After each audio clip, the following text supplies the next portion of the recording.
Good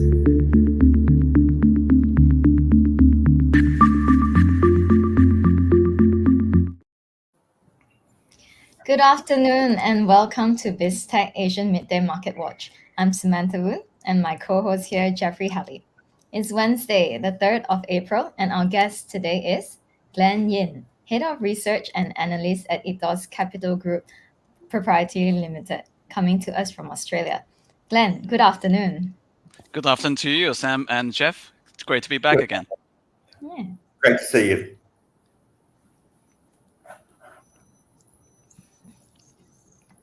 Okay. Jeff. So let's lead into what we normally start the program with, which was a roundup of Asia's stock markets today. It's a bit of a tough day at the office by the looks of it, a sea of red. The Nikkei 225 is down 0.6%, with the Shanghai Composite down 0.21%. Hong Kong has fallen 0.92%, with the ASX 200 down 1.3%.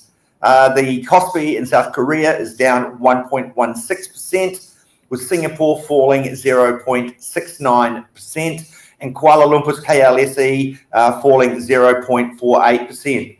Glenn, it's a sea of red today. What do you make of today's market moves and what's driving that?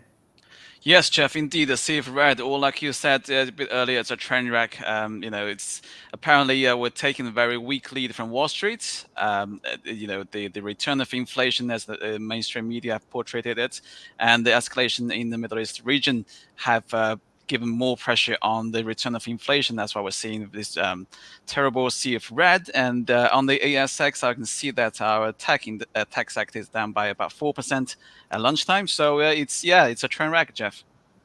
A bit of a Tesla hangover as well, not so good news from BYD either. So perhaps that's also adding to the negative sentiment. Yes, certainly. A lot of things have gone wrong today. We have this, also this earthquake happening in Taiwan this morning, 7.5 magnitude. So it's a horrible start of the second quarter, which is, generally and cyclically a very bad time for stocks. But surprising to see it has gone into the, a wider spectrum of things. Well, let's touch on inflation, because global commodity prices have been rising, and we see that particularly with oil, for example, and you've touched on some of the reasons behind that. It is starting to look like inflation is going to be a little more sticky. It's going to be a bit more reluctant to fall than even the central banks are anticipating or forecasting. How do you think stock markets are going to respond to this potential inflation headwind? Are they going to continue to defy gravity? Yes, Jeff. Like you said, inflation has proven to be a little bit sticky, or maybe a bit spiky as well. It's a bit of damaging the sentiment overall. We saw a very bumpy start to Q2 this week as all three US benchmarking indices pulled back from historical highs. And like we said, the cyclical factors aside, the key driver for this wave of the sell-off is renewed fear for high inflation. And I personally expect this wave to further develop because the macro variables are lining up in favor for a later rate cut by the Fed rather than sooner. And if we look at the CRB commodity index, it's currently sitting at around 300 points, almost the same level as June 2022. And we know that was when the US inflation peaked at 9.1%. So it's quite clear that inflation is coming back. It's not coming back down to normal, but it's coming back up to that elevated level. And it's feeding through the global economy through commodity prices. On the other hand, cyclically, the second quarters have very rarely been the best performing quarters. So, as far as the saying goes, sell in May and walk away. This could be the start of the end of this extraordinary bull run. Glenn, let's chat about the robust gains in oil and gold. Yeah, so further escalation in geopolitical developments are pushing crude oil prices to multi-month highs and sending gold to another historical high. What's next? Good question, Sam. I mean, the commodity prices and the commodity markets are very bullish at the moment, despite the change in the outlook, both in monetary policies and geopolitical uncertainty. There are winners in the commodity market, like you said, crude oil and gold, right? We've seen gold breaking historical highs several times this year, currently pushing towards the $2,300 per ounce threshold. Oil is also pushing towards $90 per barrel for the Brent and 85 for the WTI. So back to the gold, the precious metal is a safe haven asset. So it makes sense when regional conflicts are escalating in the Middle East, especially after Israel's missile hits the Iranian diplomatic building in Damascus. That is a significant risk in further escalating the ongoing war. What's really interesting, though, is that gold has been gripping on current levels very tightly.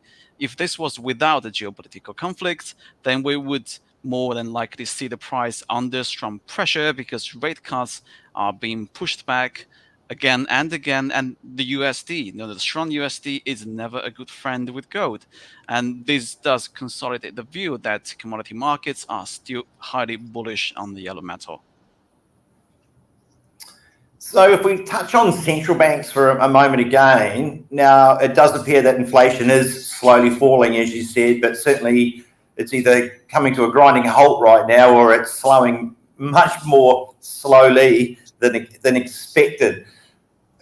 What sort of response do you feel that policymakers are going to enact here? I mean, I'm not expecting rate hikes in response to this, but what are the responses that you think policymakers outside of the Fed may enact?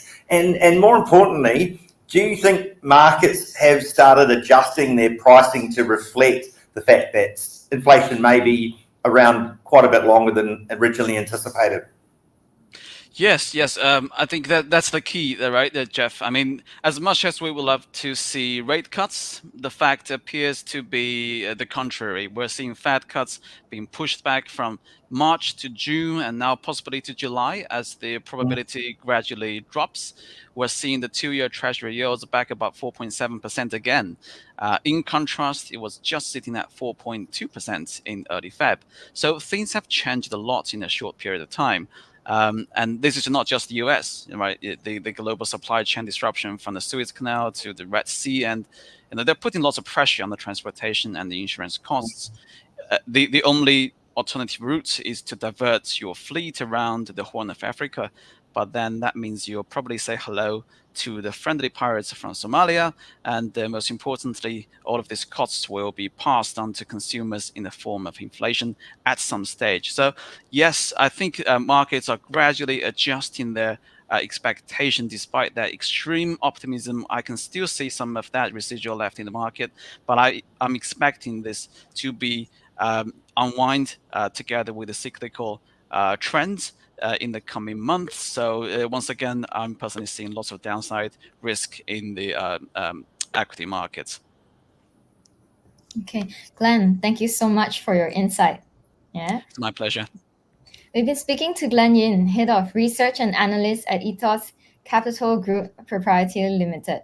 This has been Biztech Asian Midday Market Watch. I'm Samantha Boone. And I'm Jeffrey Halley. Yes, thank you.